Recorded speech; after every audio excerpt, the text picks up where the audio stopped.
नमस्कार. माझ्याबरोबर आत्ता आहेत श्री विकास अभ्यंकर. विकास अभ्यंकर हे पिरॅमिड वास्तू या क्षेत्रात काम करतात. पिरॅमिड वास्तू म्हणजे नेमकी काय? इ- जे कंटेम्पररी किंवा पारंपरिक वास्तुशास्त्र आहे त्याच्यापेक्षा पिरॅमिड वास्तू नेमकं वेगळं कशा पद्धतीने आहे आणि वास्तुशास्त्राचे जे विविध घटक आहेत, उदाहरणार्थ आपलं प्रवेशद्वार, आपलं बेडरूम, आपला देव्हारा, घराचे जो कर्ता असतो त्याची बसायची जागा, या सगळ्या क्षेत्राच्या संदर्भात वास्तू कशा पद्धतीने काम करत असते या संदर्भात आज आपण बातचीत करणार आहोत श्री विकास अभ्यंकर यांच्याशी. विकासजी, सर्वप्रथम आपलं नमस्कार. ठाणे वर्तमानमध्ये हार्दिक स्वागत. अ, विकास अभ्यंकर यांच्याबद्दल सांगायचं झाल्यास पिरॅमिड वास्तू या क्षेत्रामध्ये ते गेल्या साधारणपणे 10 वर्षांपासून काम करत आहेत. स्वतः HR अर्थात ह्युमन रिसोर्स या क्षेत्रातले ते तज्ज्ञ आहेत. 25 वर्ष त्यांनी हिंदुस्तान अँटीबायोटिक्स या सरकारी कंपनीमध्ये नोकरी केली, परंतु हा विषय त्यांना सातत्याने खुणावत होता. एक प्रकारचं डेडिकेशन होतं, पॅशन होतं. याचा प्रचंड अभ्यास त्यांनी केला आणि अभ्यास करून आता गेल्या 10 वर्षांपासून ते या क्षेत्रामध्ये झोकून देऊन काम करत आहेत. गेल्या 10 वर्षांच्या कालावधीमध्ये जवळपास 600-700च्या वरती केसेस त्यांनी अनुभवल्या आहेत. अनेकांना रेमेडीज दिलेल्या आहेत. आपण सुरू करत आहोत बातचीत अभ्यंकर सरांबरोबर. विकासजी, मला सर्वप्रथम सांगा की तुम्ही पिरॅमिड वास्तू या क्षेत्रात काम करत आहात. पिरॅमिड वास्तू आणि जे पारंपरिक वास्तुशास्त्र आहे हे एक वेगळं कसं काय ठरतं? सर्वप्रथम मी सांगू इच्छितो की पिरॅमिड वास्तू पद्धती जी आहे ती डॉक्टर जितेन भट बडोद्याचे जे आहेत त्यांनी पद्धती अंमलात आणली 35 ते 40 वर्षांपूर्वी. पारंपरिक वास्तू पद्धतीमध्ये काय होतं, जर आपले काही वास्तुदोष असतील, जर टॉयलेट चुकीच्या ठिकाणी असेल, किचन चुकीच्या ठिकाणी असेल, तर ते आपण बदलू शकत नाही, तोडफोड करू शकत नाही, कारण आता आपण फ्लॅट संस्कृतीमध्ये राहतो आणि याच ठिकाणी आपली पिरॅमिड वास्तू पद्धती आपल्या कामाला येते.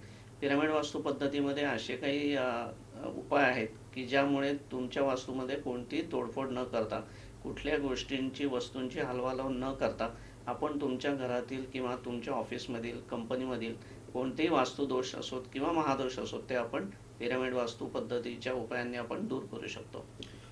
नक्कीच.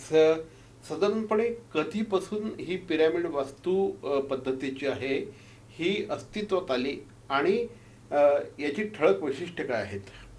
जेव्हा डॉक्टर जितेन भट सरांनी या पिरॅमिड वास्तूचा अभ्यास केला आणि पिरॅमिड एनर्जीचा उपयोग आपल्याला जीवन जगताना कसा होईल त्याचा जेव्हा त्यांनी अभ्यासांती त्यांच्या असं लक्षात आलं की हे जर आपण जीवन जगताना जर याचं आपण उपाय अंमलात आणले तर या एनर्जीचा आपल्याला, आपल्या कुटुंबातील सर्वांना याचा उपयोग होऊ शकतो. कारण पिरॅमिड वास्तू पद्धतीमधील जी पिरॅमिड यंत्र आपण उपयोगात आणतो ती सर्वप्रमाणे सायंटिफिक बेसिसवर बनलेली असतात. त्याचा जो अँगल असतो तो 51 डिग्री 15 मिनिट्स 14 सेकंड्स या अँगलमध्येच ही सर्व पिरॅमिड यंत्र असतात आणि या अँगलमध्ये बनलेली जी यंत्र असतात तीच फक्त एनर्जी डेव्हलप करतात आणि ही जनरेट झालेली एनर्जी आपल्या थॉट प्रोसेसवर, आपल्या ॲक्शन्सवर काम करते. एक्झॅक्टली. आपण मगाशी ज्यावेळेस चर्चा करत होतो, बोलत होतो, त्यावेळेस बऱ्याचदा आपण एखाद्या वास्तूचं परीक्षण करतो त्यावेळेस आपण त्या वास्तू विषयीच बोलत असतो. म्हणजे तिचा दरवाजा कुठल्या दिशेला आहे, त्यांचं देवघर कुठल्या दिशेला आहे, टॉयलेट्स, बाथरूम याविषयी आपण बोलत असतो. परंतु पिरॅमिड वास्तू ही जिओपॅथिक स्ट्रेसविषयी बोलत असते. त्याविषयी सांगा, त्याचा कशा पद्धतीने परिणाम होत असतो? बऱ्याचदा वास्तू रचनेचा अभ्यास करताना आपण फक्त वास्तूमध्ये जी रचना केलेली आहे, जी बिल्डरनी बांधलेलं घर आहे त्याचीच रचनेचा बऱ्याचदा अभ्यास केला जातो. परंतु ज्या आपला जो फ्लॅट असेल, बंगलो असेल, त्याच्या एरियाच्या जमिनीखाली जर काही जिओपॅथिक स्ट्रेस असेल तर तो आपल्या आरोग्यावर खूप विपरीत परिणाम करतो आणि याच्यामध्ये जर तो आपण जिओपॅथिक स्ट्रेस जर शोधून काढला आणि त्याच्यावर उपयुक्त अशा जर आपण रेमेडीज केल्या तर आपलं आरोग्य आपण सांभाळून नेऊ शकतो पुढे. की नुसतं वास्तुरचनेवरील दोष व दोषांवरील उपाय करून चालत नाही, तर जिओपॅथिक स्ट्रेसवरती सुद्धा तुम्ही जर उपाय केला तर लाँग रनमध्ये तुमच्या आरोग्याच्या दृष्टीने खूप उपयुक्त ठरतो. साधारणपणे काय जिओपॅथिक स्ट्रेस म्हणजे नेमकं काय असतं? कुठल्या गोष्टी तुम्ही बघता जमिनीखाली आणि याचा आरोग्यावर कशा पद्धतीने परिणाम होत असतो? जिओपॅथिक स्ट्रेस म्हणजे जमिनीखालून आपले काही वॉटर करंट्स जात असतात. हम्म, पाण्याचे झरे आपण म्हणतो, लाईव्ह वॉटर करंट्स असतात किंवा सिवेज लाईन्स असतात. हम्म, याच्यावरती जमिनीचा दाब असतो बरोबर. आणि तो जो दाब असतो त्याच्यामुळे काही निगेटिव्ह एनर्जीज तयार होतात हम्म, की ज्या मनुष्याला अपायकारक असतात. हम्म, तर या ज्या निगेटिव्ह एनर्जीज आहेत यालाच आपण जिओपॅथिक स्ट्रेस म्हणतो. हा जर जिओपॅथिक स्ट्रेस आपल्या वास्तूच्या जमिनीखाली जर असेल तर त्याचा आपल्याला फिजिकल परिणाम होतो, तसा सायकोलॉजिकल पण परिणाम होतो. म्हणजे मानसिक आरोग्य पण बिघडू शकतं आणि शारीरिक आरोग्य पण बिघडू शकतं. नक्कीच. अ, एक अतिशय इंटरेस्टिंग अशा प्रकारची ही सगळी पिरॅमिड वास्तू आहे. याच्यामध्येच एक खूप असा इंटरेस्टिंग अशा प्रकारचं गोष्ट त्यांनी मला आता बोलता बोलता सांगितली आणि ती म्हणजे पिरॅमिड फायर. या पिरॅमिड फायरमध्ये प्रचंड मोठ्या प्रमाणात ताकद आहे असं सरांचं म्हणणं आहे. आपल्याकडे जसं आपण अग्निहोत्र करतो तशाच पद्धतीचं काही आहे का सर? हे काय सांगाल? एक्झॅक्टली. पूर्वीच्या काळी अग्निहोत्र करायचे लोक किंवा हम्म. अजूनही आजच्या युगात सुद्धा अग्निहोत्र करणारे अनेक जण हम्म. आहेत. पूर्वीच्या काळी यज्ञकुंड असायचे आणि होम हवन केलं जायचं ठिकठिकाणी, परंतु आजच्या काळात होम हवन दररोज करणं कोणाला शक्य होत नाही. हम्म. होम हवनचं कुंड पण मोठं असतं. तर त्याचाच आपण जितेंद्र सरांनी विचार करून पायरा फायर हे एक असं इन्स्ट्रुमेंट बनवलेलं आहे की ज्याच्या मार्फत तुम्ही प्री प्रोग्राम केलेला जो कापूर आहे तो जर त्याच्यावर चार्ज करून तुम्ही प्रज्वलित केला तर तुमची जी इच्छा त्या कापराला तुम्ही जी सांगितलेली असेल ती ब्रह्मांडामध्ये न्यायची संदेश पोचवायचं काम हा कापरामधला जो अग्नी निर्माण झालेला त्याला फोटॉन्स म्हणतो आपण. हे मिलियन्स ऑफ फोटॉन्स असतात. हे सगळे फोटॉन्स तुमचा संदेश ब्रह्मांडामध्ये न्यायचं काम करतात, ज्यामुळे ब्रह्मांडाची फ्रिक्वेन्सी आणि तुमची फ्रिक्वेन्सी ज्यावेळी मॅच व्हायला लागते त्यावेळी तुमच्या ज्या इच्छा प्रदर्शित केलेल्या आहेत त्या पूर्ण व्हायला लागतात. एक्झॅक्टली. एकंदरीतच अतिशय इंटरेस्टिंग अशा प्रकारचा हा सगळा विषय असतो. मला सांगा सर की पिरॅमिड वास्तूमध्ये तुम्ही ज्यावेळेस काम करत असता त्यावेळेस सगळ्यात महत्त्वाचं म्हणजे मी सुद्धा ज्यावेळेस घर घेतलं किंवा ऑफिस घेतलं त्यावेळेस सगळ्यात पहिले मी बघत होतो माझ्या वास्तूचं प्रवेशद्वार. बरोबर. इस्टेट एजंट सुद्धा आला की पहिले बोलतो साहब ये तो आपका साऊथ का है. साऊथची दिशा खरंच एवढी हे आहे का? नेमकं कुठल्या दिशेला तुमचं वास्तूचं प्रवेशद्वार असलं पाहिजे? ज्या आत्ता आपण वास्तू बघतो त्या वास्तूमधील 90% वास्तूंमधील प्रवेशद्वार हे चुकीच्या ठिकाणी असतं आणि चुकीच्या ठिकाणचं प्रवेशद्वार हे नक्कीच तुम्हाला त्रासदायक ठरतं. त्याचे निगेटिव्ह इम्पॅक्ट्स तुमच्या लाईफवरती होत असतात, रिलेशनशिपवर होतात, फिनान्सेसवर होतात. तर अशा प्रत्येक दिशेला 2 ते 3च शुभपदं असतात की ज्याच्यावर तुमचा मुख्य प्रवेशद्वार हवं आहे. जसं पूर्वेला महेंद्र आणि जयेंद्र हे 3 आणि 4 नंबरचे जे दरवाजे असतात त्याच्यावर जर असेल तर तुमचा पूर्वेचा दरवाजा योग्य ठिकाणी असं समजलं जातं. पश्चिमेला वरुण दरवाजाच्या पदावर जर तुमचा असेल तर ते शुभपद म्हणून समजलं जातं. तसंच उत्तरेला कुबेर दरवाजा असतो. तर त्या ठिकाणी जर 3 दरवाजे तिथले जे असतात त्या शुभपदावर जर तुमचं मुख्य प्रवेशद्वार आलं तर तुमची वास्तू जी आहे ती प्रॉस्परस वास्तू म्हणून गणली जाते. परंतु तुम्ही जो प्रश्न केलात की दक्षिणेचा दरवाजा असेल तर काय, तर बऱ्याच ठिकाणी दक्षिणेचे दरवाजे पण वास्तूमध्ये असतात आणि ते चांगले रिझल्ट देतात. कारण दक्षिणेचा दरवाजा म्हटलं की आपल्या मनात पहिली भीती उत्पन्न होते की यात काहीतरी वाईट होणार आहे किंवा यातनं आपल्याला वास्तू लाभणार नाही. परंतु असं नसतं. दक्षिण दिशेला सुद्धा दुर्गा दरवाजा जो असतो तो सुद्धा अतिशय शुभ मानला जातो आणि त्या ठिकाणी जर तुमचं मुख्य प्रवेशद्वार जर येत असेल तर तुम्हाला बरीच प्रॉस्पेरिटी त्या वास्तूमध्ये मिळते. आणि जर हे मुख्य प्रवेशद्वार चुकीच्या ठिकाणी असेल तर ते आपण पिरॅमिड वास्तू पद्धतीमध्ये ते चुकीचं प्रवेशद्वार बंद करून योग्य ठिकाणचं जे प्रवेशद्वार आहे तुमच्या वास्तूमध्ये जिथे अवेलेबल आहे, म्हणजे समजा पूर्वेकडे असेल किंवा उत्तरेकडे असेल, हे 2 ऑप्शन्स पहिले आपण एक्सप्लोअर करतो. त्या ठिकाणी मग तुमचं आपण मुख्य प्रवेशद्वार व्हर्च्युअली ओपन करतो की जे तुम्हाला ऑपॉर्च्युनिटीज क्रिएट करतात. ओके. हां, राईट. म्हणजे तुम्हाला अगदीच स्ट्रेस फार घ्यायची गरज नसते. म्हणजे आय थिंक तुम्ही घराच्या आतल्या दरवाजांवर सुद्धा काम करता. करेक्ट. हे पहिल्यांदाच ऐकतोय मी. म्हणजे लोक जनरली फक्त आपल्या प्रवेशद्वाराविषयी बोलत असतात. हे पहिल्यांदा ही संकल्पना पहिल्यांदा आली की वास्तूच्या आतमधल्या दरवाजांचा देखील तुम्ही अभ्यास करू करता. शकतो आपण. कोणतीही उत्तरेचा किंवा पूर्वेचा दरवाजा असेल तर त्या ठिकाणी जर अवेलेबल असेल तर तो न तोडफोड करता, कारण तुम्ही भिंत पडली तर पलीकडच्या फ्लॅट मधला हॉल येणार तिथे. हो, बरोबर. मग असं आपण कशी काय भिंत तोडू शकतो? त्या ठिकाणी त्या उत्तरेच्या किंवा पूर्वेच्या भिंतीवरती आपण व्हर्च्युअल डोअर आपण ओपन करतो, ज्या ठिकाणी काही पॉवरफुल अशी आपली पिरॅमिड यंत्र आहेत, स्वस्तिक यंत्र आहेत, त्यांचा वापर करून आपण हे उत्तरेकडच्या किंवा पूर्वेकडच्या किंवा पश्चिमेकडच्या शुभ दरवाजावरती आपण तुमचा मुख्य प्रवेशद्वार म्हणून ओपन करतो क्या बात आहे. आणि त्याचे लाभ तुम्हाला भविष्यात मिळायला लागतात. निश्चितपणे हे खूप सारे चांगले चांगले उपाय असू शकतात. आणखी एक असतं की हल्ली पूर्वीच्या काळी तर बैठी घर असायची. हो, आता असं झालंय की त्या तुमच्या 500 स्क्वेअर फीटमध्ये 1000 स्क्वेअर फीटमध्ये तुम्हाला सगळ्या गोष्टी बसवायच्या आहेत. त्याच्यामध्ये तुमचे हल्ली एकेका घरामध्ये 3-3, 4-4 टॉयलेट यायला लागलेले आहेत. बरोबर. तर ह्या सगळ्याचा काही परिणाम होतो का हो वास्तूवर? सर, तुम्ही अगदी योग्य विषय मांडला या ठिकाणी. पूर्वीच्या काळी 35 ते 40 वर्षांपूर्वी आपली बैठी घरं असायची. आपले आजोबा पणजोबा म्हणायचे की जिथे सूर्योदय होतो त्या दिशेला आपलं प्रवेशद्वार पाहिजे. बरोबर. आणि जे काही 1, 2, 3 खोल्या असायच्या त्याच्यामध्ये जास्त वास्तुदोष नसायचे, कारण ब्रह्मस्थान मोकळं असायचं. त्यानंतर सर्वात महत्त्वाचं म्हणजे टॉयलेट सगळे बाहेर असायचे, वॉशरूम तुमच्या बाहेर असायच्या. परंतु गेल्या 30-40 वर्षांमध्ये पॉप्युलेशन वाढलं, जागा कमी पडायला लागल्या आणि मग फ्लॅट संस्कृतीमध्ये आपण आता राहतोय सगळेजण. तर या फ्लॅट संस्कृतीमध्ये खरोखरच वास्तुरचनेप्रमाणे फ्लॅट किंवा बिल्डिंग बांधणं हे अजिबात इम्पॉसिबल नसतं, कारण बिल्डरला सुद्धा त्याच्यामध्ये खूप लिमिटेशन्स असतात. परंतु आता वास्तूमध्ये जर टॉयलेट आलं असेल आणि ते जर आग्नेय दिशेला तुमचं टॉयलेट आले असेल, तर आग्नेय दिशेला आलं असेल तर तुमचे फिनान्सेस नक्कीच ड्रेन होत असणार. त्यानंतर तुमचं हेच जर टॉयलेट साऊथ वेस्टला म्हणजे नैऋत्य दिशेला जर येत असेल तर त्यामध्ये तुमच्या वास्तूमध्ये सर्व एनर्जीज ड्रेन होत राहतात. तसंच नॉर्थ ईस्टला जर तुमचं हे टॉयलेट येत असेल तर नॉर्थ ईस्टला आल्याने होत्याचं नव्हतं करायची ताकद या नॉर्थ ईस्टच्या टॉयलेटमध्ये असते. त्यामुळे नॉर्थ ईस्टमधलं टॉयलेटसुद्धा खूप धोकादायक असतं, त्याला महादोष म्हणून म्हटलं जातं. तसंच उत्तरेमध्ये जर टॉयलेट आलं असेल तर तुमचे आर्थिक विवंचना वाढत जाते, हळूहळू मोठे आर्थिक फटके तुम्हाला बसू शकतात. तर यामध्ये तुमचं जर वास्तूमध्ये जर हे टॉयलेट्स आले असतील तर त्याला आता काय करायचं, तोडू तर शकत नाही आपण. मग त्याला आपण व्हर्च्युअली ट्रीटमेंट देऊन ती वास्तूमध्ये आलेली निगेटिव्ह एनर्जी आपण ही पूर्णपणे ब्लॉक करतो, की ज्यामुळे त्याला 3 ओपनिंग असतील, एक हॉलमध्ये, एक बेडरूममध्ये, एक समोरच्या बाजूला.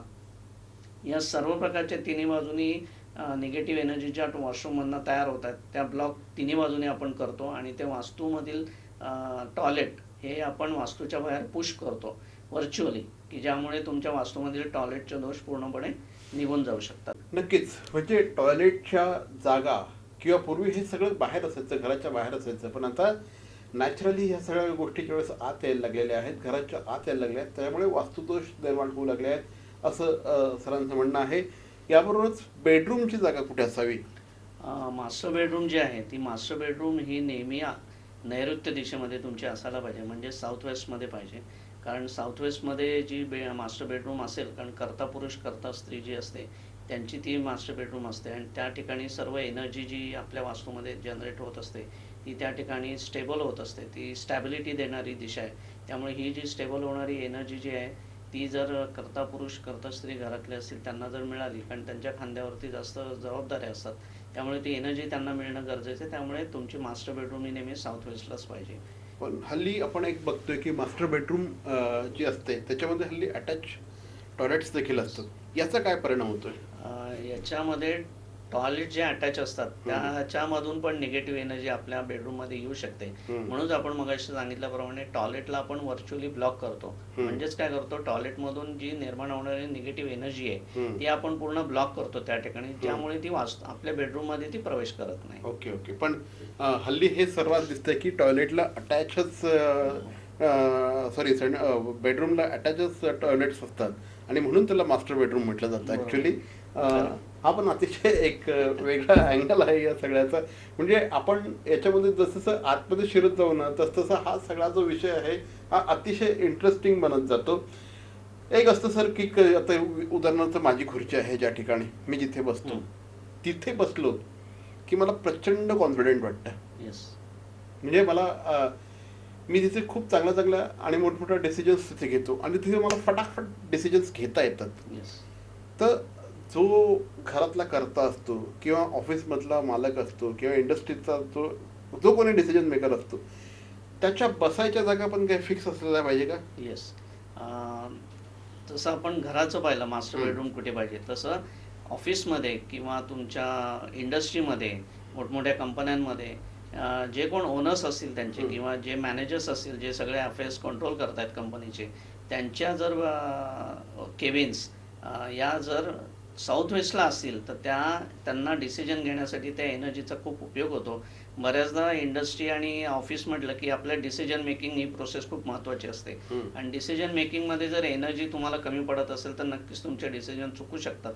त्यामुळे जर तुमची केबिन आणि तुमची बसायची जागा ही जर साऊथ वेस्टला असेल तर त्याचा नक्कीच तुम्हाला फायदा होतो. प्रचंड फायदा होतो. एकंदरीतच या सगळ्या गोष्टी ज्यावेळेस मी माझं ऑफिसच्या वेळेस बनवत होतो त्यावेळेस आपलेच एक मित्र होते, वारलेत ते आता, शेषगिरी गोसावी. ते माझ्याकडे आले होते आणि मला म्हणाले की नितीन, हा जो देवार आहे ना तुझ्याबरोबर समोर ठेव. ओके, आता हे माझ्या ऑफिसमध्ये सांगतात. जनरली आपले तुमच्यासारखे खूप सारे मित्र येत असतात, सांगत असतात, छोट्या छोट्या गोष्टी आपण अप्लाय करत असतो, फायदा होतो त्याचा. तर घरामध्ये किंवा ऑफिसेसमध्ये तुमचा देव्हारा नेमका कसा पाहिजे, कुठे पाहिजे, देव्हाऱ्यामध्ये काय असलं पाहिजे, काय नसलं पाहिजे? ओके, सर्वात महत्त्वाचं म्हणजे घरामध्ये जो देव्हारा असतो तो नॉर्मली आपण पूर्व दिशेकडे पाहिजे असं म्हणतो आपण. परंतु पूर्व दिशेकडे सुद्धा पूर्वेला नॉर्थ ईस्ट आहे, पूर्व आहे, आणि इकडे खालती आग्नेय आहे. तर आग्नेयला पण काही जण पूर्वच म्हणतात. तर असं नाही आहे. तुमचा जो देव्हारा आहे तो नॉर्थ ईस्टला पाहिजे किंवा पूर्वेला पाहिजे.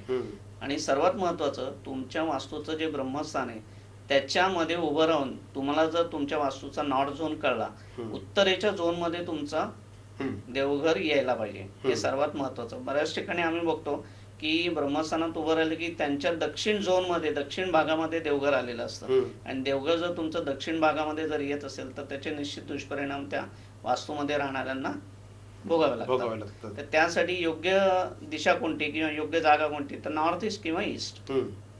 पण अगदीच नॉर्थ ईस्ट आणि ईस्टलाही तुम्ही ठेवू शकत नाहीये, तर पश्चिम दिशेला सुद्धा तुम्ही देवघर ठेवू शकता की जे पण पूर्व पश्चिम होतं. ओके.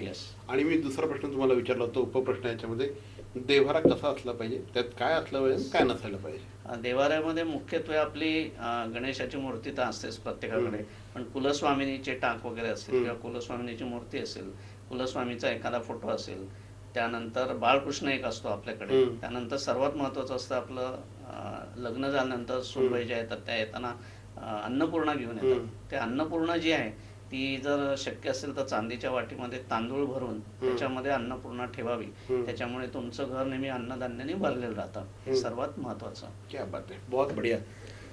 आता मी ना सरांकडे आपल्या आयुष्यामध्ये जर का एक प्रश्नांची लिस्ट काढली ना तर सगळे प्रश्न हे 4 गोष्टींवर येऊन थांबतात. म्हणजे आपलं सगळं सुख दुःख जीवनाचं सार हे सगळं या 4 गोष्टींवर असतं. आणि त्या 4 गोष्टी म्हणजे, पहिली गोष्ट म्हणजे तुमच्यातले नातेसंबंध, दुसरी गोष्ट म्हणजे अभ्यास, तिसरी गोष्ट म्हणजे आर्थिक ताणतणाव, आणि चौथी गोष्ट म्हणजे आणि सगळ्यात महत्त्वाचं म्हणजे आरोग्य. तर ह्या सगळ्या 4ही गोष्टींवर वास्तूचा कशा पद्धतीने परिणाम होतो किंवा ह्या गोष्टी स्ट्रीमलाईन ठेवण्यासाठी वास्तू कशा पद्धतीने अप्लाय केली पाहिजे, हे मी रॅपिड फायरमध्ये आत्ता सरांना विचारणार आहे. दिस इज रॅपिड फायर राऊंड. आणि सर, अतिशय थोडक्यात उत्तर द्या. नातेसंबंध सुरळीत ठेवण्यासाठी वास्तूच्या दृष्टिकोनातून काय करायला पाहिजे? नातेसंबंध जर सुरळीत ठेवायचे असेल तुम्हाला तर सर्वात महत्त्वाचं म्हणजे बेडरूम असते. तर बेडरूम योग्य ठिकाणी नसेल तर ती बेडरूम योग्य ठिकाणी नसलेल्या ठिकाणी तुम्ही तुमचं त्या रूम मधला साऊथ वेस्ट हा स्ट्रॉंग करून घेतला पाहिजे, कुठल्या तरी उपाय करून, म्हणजे पिरामिड वास्तू पद्धतीने उपाय करून, की ज्यामुळे तुम्हाला ती एनर्जी मिळते आणि हजबंड वाईफ मधील रिलेशन चांगलं होऊ शकतं. किंवा काही वेळेला नातेसंबंधांमध्ये तणाव येण्याचं मुख्य कारण असतं की टॉयलेट्स. तर टॉयलेट्स पण तुम्ही ट्रीट करून घेतले तर नातेसंबंधांमध्ये तणाव दूर होऊ शकतो. नक्कीच. दुसरी गोष्ट असते, बऱ्याचदा आपण सगळ्यात मोठा कन्सर्न असतो दिस कॉम्पिटिशन एरा. प्रचंड मोठ्या प्रमाणामध्ये आज कॉम्पिटिशन आहे. मुलांचा अभ्यास ही प्रत्येक पालकासाठी अतिशय कन्सर्न अशा प्रकारची गोष्ट आहे. पूर्वी आमची 5वीची फी 4 रुपये होती, आज 5वीची फी जवळपास 1.25 लाख 1.5 लाख रुपयापर्यंत गेलेली आहे. आणि त्यामुळे मुलांचा अभ्यास हा अतिशय महत्त्वाचा झालेला आहे. मुलांच्या अभ्यासाच्या दृष्टिकोनातून वास्तुशास्त्र काय सांगतं? मुलांच्या अभ्यासाच्या दृष्टीने सर्वात महत्त्वाचं म्हणजे मुलांच्या अभ्यास करण्याची दिशा. मुलांचा अभ्यास करताना फेसिंग जे आहे ते पूर्वेकडे पाहिजे किंवा उत्तरेकडे फेस करून त्यांनी बसलं पाहिजे. पण समजा पूर्वेकडे फेस करून बसायचं म्हणून मी सांगतोय, परंतु पूर्वेकडे जर टॉयलेट येत असेल तर तसं न बसता उत्तरेकडून त्यांनी फेस करून बसलं पाहिजे. हम्म. कारण पूर्वेकडे जर टॉयलेट आणि पूर्वेकडे जर आपण फेसिंग करून बसलो तर आपली क्रिएटिव्हिटी कमी होत जाते. ओके. त्यामुळे अशी खबरदारी घ्यावी की पूर्वेकडून तोंड करून बसावं, परंतु टॉयलेट नसावं. आणि हम्म. असेल तर तुम्ही उत्तर दिशेकडे तोंड करून बसू शकता. गुड. सो उत्तर दिशेकडे बसून तुम्ही निश्चितपणे तुमचा अभ्यास चांगला होऊ शकेल असं सरांचं म्हणणं आहे. टॉयलेटकडे बघून तोंड करून बसू नका, त्यामुळे कदाचित तुमच्या क्रिएटिव्हिटीवर परिणाम होऊ शकतो. माल है तो ताल है वरना तू कंगाल है. आणि बऱ्याचदा तेच सगळ्या गोष्टींचं, पैसे असतील तर सगळं नीट राहतं. जो वरी पैसा तो वरी पैसा. येस. पैशाच्या बाबतीत काय सांगाल? अशा बाबतीत सांगायचं तर सर्वात महत्त्वाचं म्हणजे तुमची आग्नेय दिशा. आग्नेय दिशेला टॉयलेट नसावं, आग्नेय दिशेला मुख्य प्रवेशद्वार नसावं. असेल तर ते ट्रीटमेंट करून घेऊन आपण तो दोष काढू शकतो. सर्वात महत्त्वाचं तुमची तिजोरी जी आहे ती साऊथ वेस्टला पाहिजे किंवा उत्तरेकडे उघडणारी पाहिजे. बऱ्याचदा असं होतं की उत्तरेकडे पाहिजे म्हणून उत्तरेकडे ठेवतात आणि ते दक्षिण दरवाजा ओपन होतो दक्षिणेकडे. तर तसं नसावं की तुमचं नेहमी साऊथ वेस्टला तिजोरी पाहिजे किंवा उत्तरेकडे तुमचं कपाट ओपन होणारं पाहिजे. त्यानंतर सर्वात महत्त्वाचं म्हणजे तुम्ही जे डिसिजन्स घेता त्यासाठी तुम्हाला एक फॉर्च्यून सीट पण येते. फॉर्च्यून सीट जर व्यावसायिकांनी बसण्यासाठी घेतली तर त्यामध्ये तुमचे डिसिजन्स कधी चुकत नाहीत आणि डिसिजन जर चुकले नाहीत तर तुमची फिनान्शियल प्रॉस्पेरिटी कायम होत राहते. राईट. आरोग्याला अनन्यसाधारण महत्त्व आहे. हॉस्पिटलमध्ये भरती झालं की आता 5 लाखाच्या खालती काहीच होत नाही. ओके. आणि त्यामुळे मग असं म्हटलं जातं की precaution is better than cure. वास्तुशास्त्र आरोग्य उत्तम राहावं या दृष्टिकोनातून काय सांगता? येस. सर्वात महत्त्वाचं म्हणजे आरोग्य. आणि आरोग्याकडे नेहमी आपण दुर्लक्ष करत असतो. आपण नुसतं कामाच्या मागे धावत पळत काम करत असतो. आरोग्य जर सांभाळायचं असेल तर वास्तूमधील काही गोष्टींची तत्व जर तुम्ही सांभाळली, म्हणजे नॉर्थ ईस्ट, ईस्ट किंवा नॉर्थ या दिशांची तत्व जर सांभाळलीत किंवा उत्तरेकडे तुम्ही हलक्या वस्तू ठेवा, नॉर्थ ईस्टला जड वस्तू ठेवू नका, या गोष्टी जर पाळल्या तर तुमचं आरोग्य चांगलं राहू शकतं. आरोग्याला सर्वात मोठा विपरीत परिणाम होतो तो म्हणजे जिओपॅथिक स्ट्रेस, मग अशी सांगितल्याप्रमाणे. तर त्याच्यावर पण जर रेमेडी केल्या तुमचं आरोग्य कायमस्वरूपी चांगलं राहू शकतं. तसंच पिरॅमिड फायर जे मगाशी मी सांगितलं, त्यामध्ये पिरॅमिड फायरमुळे तुमच्या बॉडीमधील जो डीएनए असतो म्हणजे डीऑक्सिरायबोन्यूक्लिक ऍसिड, तो डीएनए स्ट्रॉंग होतो. डीएनए स्ट्रॉंग झाले की तुमचे सेल्स स्ट्रॉंग होतात. सेल्स स्ट्रॉंग झाले की तुमचे ऑर्गन स्ट्रॉंग होतात. आणि ऑर्गन स्ट्रॉंग झाले की तुमची पूर्ण बॉडी हेल्दी होत जाते. त्यामुळे तुम्हाला भविष्यात आणि आत्ता सुद्धा कुठल्याच मग त्यांना आरोग्याच्या तक्रारी तुम्हाला भेडसावू शकत नाहीत. तर हे होते विकासजी अभ्यंकर सर. यांच्याशी जर तुम्हाला थेट संपर्क साधायचा असेल तर स्क्रीनवर आता जे नंबर दिलेले आहेत या क्रमांकांवर तुम्ही डेफिनेटली त्यांच्याशी बोलू शकता, संपर्क साधू शकतात. आणि त्यांचं असं म्हणणं आहे अशी कुठलीही वास्तू नाही जिथे दोष नाही आणि असा कुठलाही दोष नाही ज्याला उपाय नाही. सो सर आमच्याशी बोललात, अतिशय चांगली उद्बोधक अशा प्रकारची माहिती दिली. Thank you very much. थँक्यू. मी पण ठाणे वर्तमानपत्राला, ठाणे वर्तमान जो समूह आहे त्याला मी शुभेच्छा देतो आणि मला आज या ठिकाणी बोलवलं त्याबद्दल मी तुमचे आभार मानतो. आणि हे मी वास्तूचं ज्ञान ज्यांच्याकडनं घेतलेलं आहे म्हणजे माझे गुरु नाटेकर सर आणि जितेन सर यांना मी वंदन करतो आणि त्यांचे देखील मी धन्यवाद मानतो की त्यांच्याचमुळे मी आज या ठिकाणी मी बसू शकलो आहे. धन्यवाद. Thank you sir.